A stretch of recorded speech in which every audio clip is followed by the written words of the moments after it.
இயற்கைக்கு அப்பாற்பட்ட பயங்கரவாதம், ஒரு அப்பாவின் உடல் தியாகம் மற்றும் 500 வருட பழமையான பழிவாங்கல்.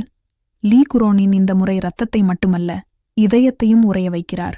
இயக்குனர் லீ குரோனின் ஈவில் டெட் ரைஸ் படத்தின் மூலம் இரத்தம் பாயும் ஹாரருக்கு பெயர் பெற்ற இவர் 2026 ஆண்டில் வெளியிட்ட படம் இது. இது ஒரு சாதாரண மம்மி கதை அல்ல, மாறாக பழம்பொருள்கள், மந்திரவாதம், குடும்பப் பாசம் மற்றும் மனித மனதின் இருண்ட ஆழம் ஆகியவற்றின் கலவை. படத்தின் களம் ஒரு விசித்திரமான குடும்பத்துடன் தொடங்குகிறது. அந்த குடும்பத்தில் உள்ள பெண்மணி குடும்பத்தையே விட விசித்திரமானவர். அவருடைய மகள் இலைலா தங்களது கிளி இறந்துவிட்டதாக தாயிடம் கூறுகையில் அந்த பெண்மணி உடனடியாக கிளியை எடுத்து வெளியே எறிந்துவிட்டு பாதாள அறைக்குச் செல்கிறார். அங்கு அவரை பின்தொடரும் அவரது கணவர் அந்த அறைக்குள் நுழையும் போதே அச்சத்தால் நடுங்குகிறார். அந்த அறை ஒரு பிரமிட்டின் பக்கவாட்டில் மறைவான கதவை கொண்டிருந்தது. உள்ளே நுழைந்ததும் ஆயிரக்கணக்கான ஆண்டுகள் பழமையான ஒரு சவப்பெட்டியை கண்டுபிடிக்கின்றனர். அதனை திறக்க உள்ளே ஒரு மம்மி கிடக்கிறது. அந்த மம்மியை கண்டதும் அந்த பெண்மணி மந்திரங்களை ஓதத் தொடங்க கணப்பொழுதில் அந்த மம்மி விழித்தெழுகிறது. அவள் விழித்தவுடனேயே இயற்கைக்கு மீறிய விஷயங்கள் நிகழத் தொடங்குகின்றன. சவப்பெட்டியை கட்டியிருந்த சங்கிலி மற்றும் அதன் கொக்கிகள் கணவரைச் சுற்றி இருக்க, அங்கு அவரது வெளிநாட்டு மாமியாரும் இருப்பது தெரிகிறது. இந்த காட்சி முடிந்ததும் படத்தின் முக்கிய கதாபாத்திரமான சார்லி நமக்கு அறிமுகமாகிறார். சார்லி தனது மகள் கேட்டியை மிகவும் நேசிக்கிறார். ஒரு நாள் அவர்கள் விளையாடிக் கொண்டிருக்கும்போது கேட்டியின் பொம்மை அவரது சகோதரனின் பரிசோதனையின் காரணமாக உடைந்து விடுகிறது. வருத்தமுற்ற கேட்டி தனியாக தோட்டத்தில் விளையாடச் செல்கிறார். அங்குதான் நாம் முதலில் பார்த்த அதே விசித்திரமான பெண் அவரை அழைக்கிறார். அவர் தன்னை லைலாவின் தாய் என்று அறிமுகப்படுத்திக் கொள்கிறார். கேட்டி லைலாவுடன் தினமும் விளையாடுவது வழக்கம். ஆனால் சில காலமாக லைலா வரவில்லை.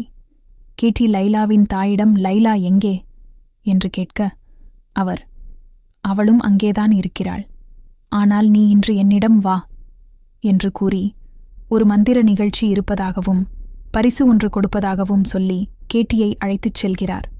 வருத்தத்தில் இருந்த கேட்டி அந்த பெண்ணிடம் செல்கிறார். முதலில் அவர் கேட்டிக்கு 2 கோழி குஞ்சுகளைக் காட்டி, பிறகு உணவு வழங்கி, இறுதியாக ஒரு ஆப்பிளைக் கொடுத்து, நான் செய்யப்போகும் மந்திரத்திற்காக என்னை மன்னித்து விடு என்று கூறி விசித்திரமான சடங்குகளைத் தொடங்குகிறார். கேட்டி அந்த ஆப்பிளைக் கடித்ததும் உள்ளிருந்து ஒரு கருப்பு பூச்சி வெளிவந்து பறக்கிறது. ஆனால் அந்த பெண் மந்திரத்தை நிறுத்தாமல் தொடர கேட்டி கடும் வலியால் மயங்கி விடுகிறார். உடனே அந்த பெண் கேட்டியை கடத்திச் சென்று விடுகிறார். கேட்டியின் தந்தை சார்லி மகளின் குரலைக் கேட்டு தேடியும் அவர் எங்கும் கிடைக்கவில்லை.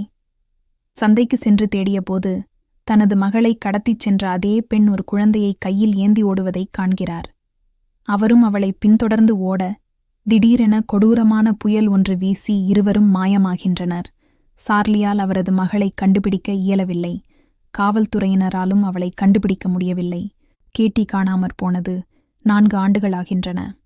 அவரது பெற்றோரால் அந்த அதிர்ச்சியிலிருந்து மீள இயலவில்லை. கேட்டி காணாமற் போன சில நாட்களில் அவர்களுக்கு மற்றொரு மகள் பிறந்தாலும் அவரால் கேட்டியின் வெற்றிடத்தை நிரப்ப முடியவில்லை. இதற்கிடையில் ஒரு சிறுவன் காட்டின் அருகே திடீரென ஒரு விமானம் விபத்துக்குள்ளாவதை பார்க்கிறான். அவன் விபத்து நடந்த இடத்திற்குச் சென்றபோது 2 விமானிகளும் இறந்துவிட்டதைக் காண்கிறான். பயந்து காட்டுக்குள் ஓடிய அவன் படத்தின் ஆரம்பத்தில் கண்ட அதே சவப்பெட்டியைக் காண்கிறான். இதனை காவல்துறையினரிடம் தெரிவிக்க ஆராய்ச்சி தொடங்குகிறது. சவப்பெட்டி திறக்கப்படும்போது அது பழமையான மம்மி அல்ல, ஒரு உயிருள்ள மம்மி போன்ற உருவம் என்பது தெரிய வருகிறது. அதன் கட்டுகளை அவிழ்க்க அது கடந்த 4 ஆண்டுகளாக அந்தச் சவப்பெட்டிக்குள் உயிரோடு வைக்கப்பட்டிருந்த கேட்டி என்பது வெளிப்படுகிறது. இச்செய்தி கேட்டியின் பெற்றோரை மருத்துவமனைக்கு விரைந்து செல்ல வைக்கிறது. 4 ஆண்டுகள் சவப்பெட்டியில் இருந்ததால் கேட்டியின் தோல் வெகுவாக சேதமடைந்து அவரது கைகால்கள் முறுக்கேறிய நிலையில் உள்ளன. எந்த மோசமான எதிர்வினையும் அவரின் நிலையை மேலும் மோசமாக்கும் எனவும் மிகுந்த கவனிப்பு தேவை எனவும் மருத்துவர்கள் எச்சரிக்கின்றனர். கேட்டியின் தாய் அவரை கண்டதும் உடைந்து போயினும் அவரை கட்டி அணைத்துக் கொள்கிறார். இந்த வழக்கை கையாளும் அதிகாரி ஜாக்கி முன்னதாகவே கேட்டியை கண்டுபிடிக்க அர்ப்பணிப்பு காட்டியவர். சவப்பெட்டியின் பழமை 400 முதல் 500 ஆண்டுகள் வரை இருக்கலாம் என்றும் பழைய பொருட்களை பயன்படுத்தி குற்றங்களை மறைப்பது வழக்கம் என்றும் கூறுகிறார். கேட்டியின் தந்தை இவ்வழக்கில்தான் முழு ஒத்துழைப்பு தருவதாகவும் குற்றவாளிகளை கண்டுபிடிக்க வேண்டுமென்றும் கூறுகிறார்.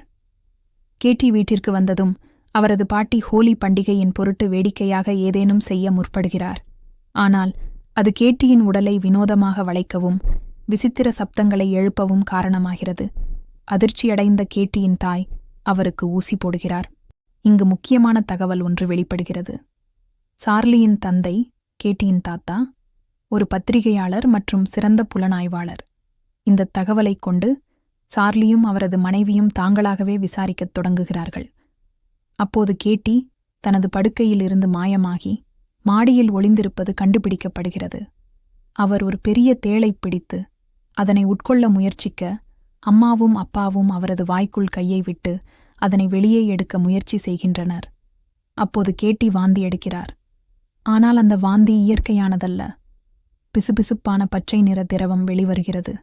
இது அவர்களை திகிலடையச் செய்கிறது. அடுத்த நாள் கேட்டியின் தாயும் பாட்டியும் அவரை குளிப்பாட்டும்போது அவரது நகங்கள் மிகப்பெரிய அளவில் வளர்ந்திருப்பதைக் காண்கிறார்கள். வெட்ட முயன்றால் நகங்கள் கழலாமல் அவரது காலில் உள்ள தோல் மட்டும் கழன்று வருகிறது. கேட்டிக்கு வலியில்லாமல் அது ஒரு நிம்மதியாக இருக்கிறது. குளியலறையில் இருந்து எழுந்து சமையலறைக்குச் சென்று தனது காலை காயப்படுத்திக் கொள்கிறார். அம்மாவும் பாட்டியும் தடுக்க முற்பட அவர் அவர்களை தாக்கி வெளியே ஓடிவிடுகிறார். சார்லி வந்து கேட்டியை பிடித்து அமைதிப்படுத்தி காலுக்கு கட்டுப்போடுகிறார். கேட்டியின் செயல்களை புரிந்து கொள்ள இயலாத சார்லி அவரை சில நாட்கள் மருத்துவமனையில் விடுவது பற்றி பேச, இது கேட்டியின் தாயை மேலும் வருத்தத்தில் ஆழ்த்துகிறது. அவர் கேட்டியிடம் உருக்கமாக பேச முயற்சிக்க கேட்டி அவரது முகத்தில் உமிழ்கிறார். ஆனால் இது கூட கேட்டியின் தாயை கோபப்படுத்தவில்லை. ஏனெனில் கேட்டி ஏதாவது எதிர்வினையாற்றியது அவருக்கு நிம்மதியாக இருந்தது.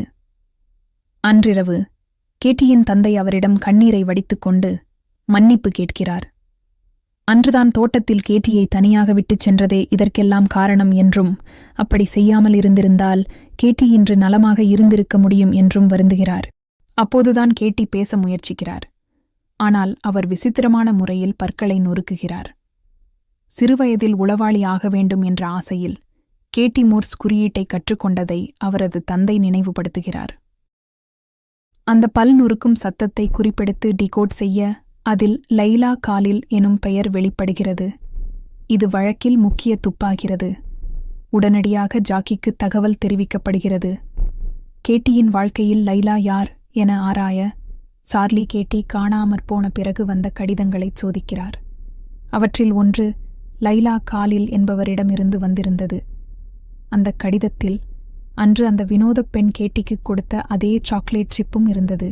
இந்த பகுதியில் கேட்டி தனது கதவுக்கு வெளியே தனது தங்கை மோலி இருப்பதை உணர்கிறார். மெதுவான குரலில் அவரை அழைத்து தான் பேசியதை அம்மாவிடம் சொல்ல வேண்டாம் என்று கூறுகிறார். கதவுக்கு அடியில் தனது காலை நீட்டுகையில் மோலி அந்த தோலைக் கண்டு பயந்து ஓட முயலும்போது ஒரு மர்ம சக்தி அவரை தூக்கி கதவில் ஒட்ட வைக்கிறது.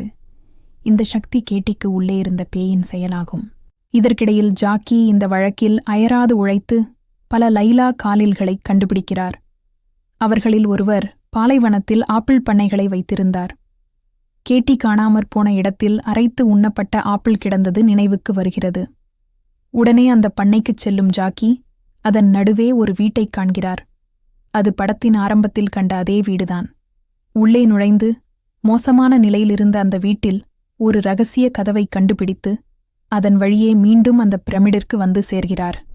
அங்கு மனித எலும்புக்கூடும் சிலந்தியும் கலந்த வடிவமும் அதே சங்கிலியும் இருந்தன. மேலும் ஒரு இரகசிய கதவு திறக்க பாதாள பதுங்கு குழிக்கு செல்கிறார். அங்கே சவப்பெட்டி வைக்கப்பட்டிருந்த இடம் மட்டும் காலியாக இருந்தது. இந்த பதுங்கு குழி திறக்கப்பட்டதும் வெளியிலிருந்த ஒரின் எனும் அந்த வினோதப் பெண் உடனடியாக வீட்டிற்கு விரைந்து ஜாக்கியின் மேல் கத்தியுடன் பாய்கிறார். ஜாக்கி தற்காத்து அவரை எதிர்கொள்ள அங்கிருந்த மற்றொரு பெண் ஓட முயற்சிக்கிறார். ஜாக்கி அவரை பிடிக்க அந்த பெண்ணின் கையில் கேட்டி என்ற பெயருடன் ஒரு கேசட் இருக்கிறது.